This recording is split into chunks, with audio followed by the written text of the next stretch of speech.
Like many of you out there in internet world, I am a big toy collector. And it's a big reason why I went into the toy industry as a professional.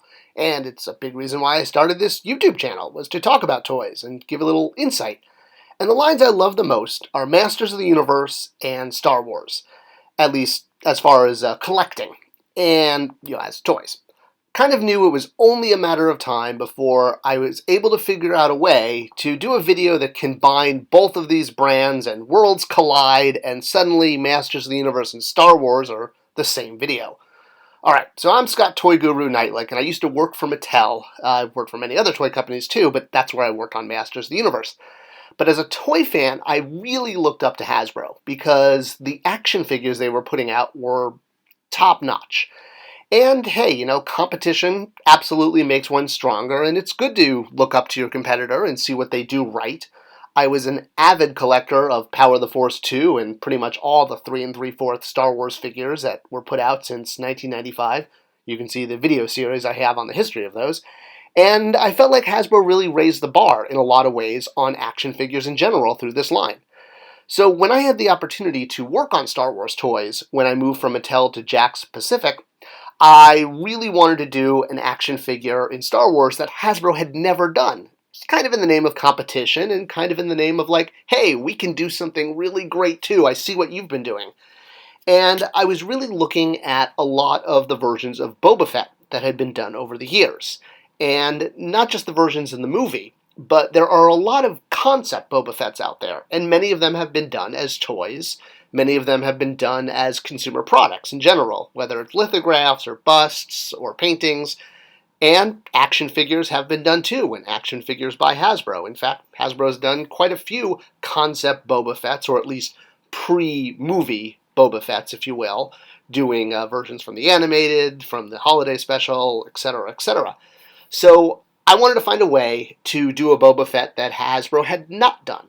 And looking at all of the different iterations of Boba Fett, there was one that really stood out, and that was the one that was made into a toy first.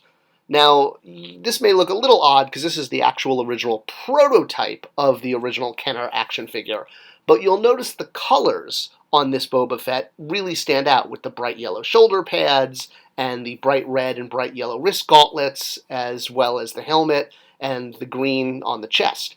So this prototype, which eventually became that figure there next to him, the first Kenner figure, was the Boba Fett most of us got as a child. Started off rocket firing. We lost that feature, though, for, well, that's a whole other YouTube video. There's 100 of them out there.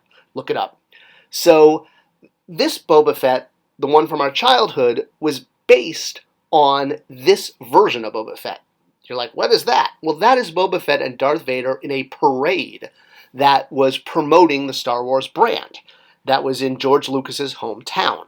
So this was before the deco was locked down, and he looked a little different. He had the eyes on the helmet, and the colors were a little brighter.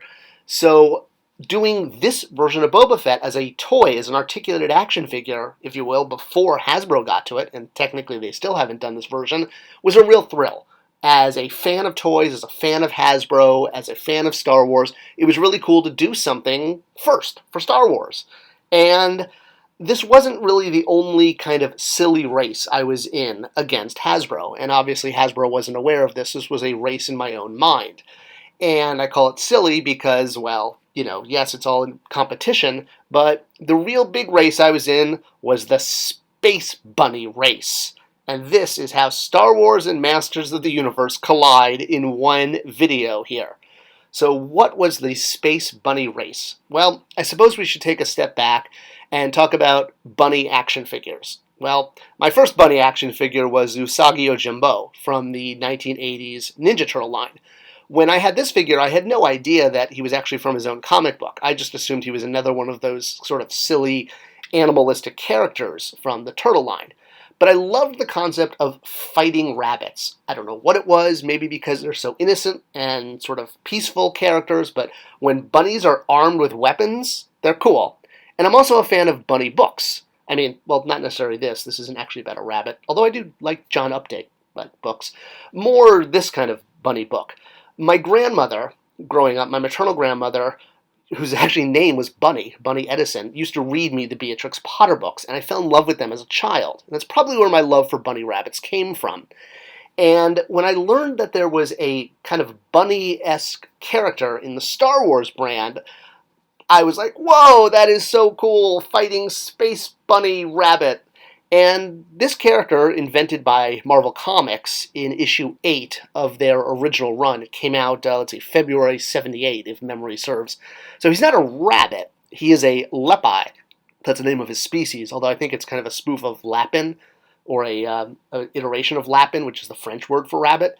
Either way, he's not technically a rabbit, but, come on, big ears, buck teeth, he's a rabbit. He's a space rabbit. He's a space rabbit gunslinger. Come on. So Jackson has had a lot of popularity among fans over the years, and he's been imagined as more of a realistic, like what he would look like in live action, and some fans have even imagined what he would be like dead, because they'd rather he wasn't even in the show, or content, or brand. So love him or hate him, he's been around for years, and recently he's been brought back more as a cartoony character, kind of maybe in kin to Bugs Bunny, and he's come back into the spotlight since Disney has purchased the brand, still kind of as a bit of a joke character, but he also has appeared in content. There's been some cameos for him, and etc. And he's finally been made as an action figure, although it is in the Black Series, not my preferred 3 3/4. But since I collect 6-inch across brands, I picked him up because I like all my 6-inch figures to live together. So, switching gears to Masters of the Universe, well, Masters of the Universe has its own space bunny, and that's this guy, Plunder, the rabbit seeking riches, I think we came up with as his tagline. So, Plunder appeared in one single episode of Masters of the Universe, the Filmation series, but he has also garnered kind of the same type of fan following, where he's goofy, yet he's threatening, yet he's cool. So the episode was Quest for He-Man, and it's one of the very few episodes where Skeletor is not the main villain. Plunder is the main villain. It's very rare in Filmation. I think Evil Seed is the only other character that sort of gets this. Maybe Neptune. Either way, the concept of a space rabbit and an evil space rabbit and a purple evil space rabbit, well, very cool. And like all evil villains at the end of animation, he winds up in a stone quarry because, that's what happens at the end of animation. The villains wind up in stone quarries. It's the rule. And when I was on Classics as the brand manager, I was on a personal quest to absolutely get to Plunder. And it took a few years before we had rights to the Filmation characters, starting in about late 2012, 2013, that we were able to do him. And I was so excited, and he was top of my list to get to, and I knew it was either going to be a hit with fans or people were going to send death threats. But it was kind of in my head, all part of, the competitive nature of the toy industry, that I wanted to get to the Motu Space Bunny before Hasbro got to their Space Bunny.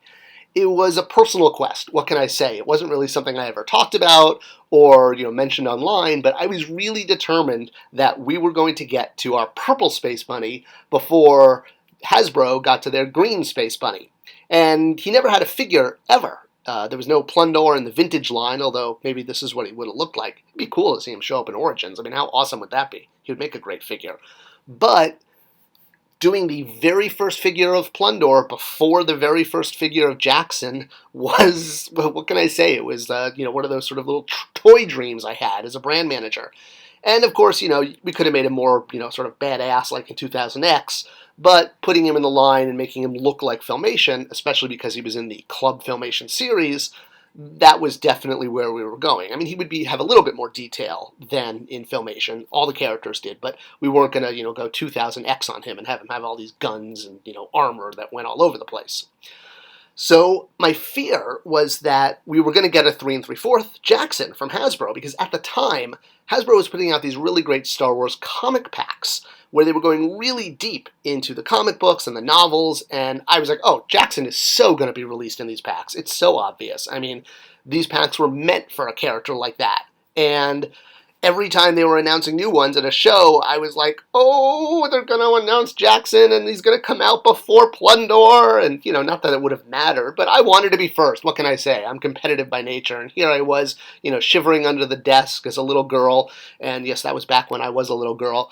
And, well, we got ours first. Plunder came out first. In fact, Plunder came out decades before Jackson. I was still surprised that there was never a 3 3/4 comic pack with Jackson, or even a 3 3/4. The fact that they did Jackson first in 6-inch. Now, again, I love having all my 6-inch figures living together in dioramas, so I definitely picked him up, even though I'm a 3 3/4 collector, but still waiting for that one. Either way, Plunder came first, and the purple Space Bunny beat out the green Space Bunny by years. And all that fear I had that I was going to miss out on first-to-market Space Bunny, well, at least I was the... Oh, wait a minute. Oh, all right. Well, yeah, Bucky O'Hare came out first. What can I say? But either way, Space Bunnies are cool. I hope you enjoyed this video, and let me know your thoughts and comments. Do share with others. It tells YouTube to share it. And thanks for watching, as always. Spector Creative channel out.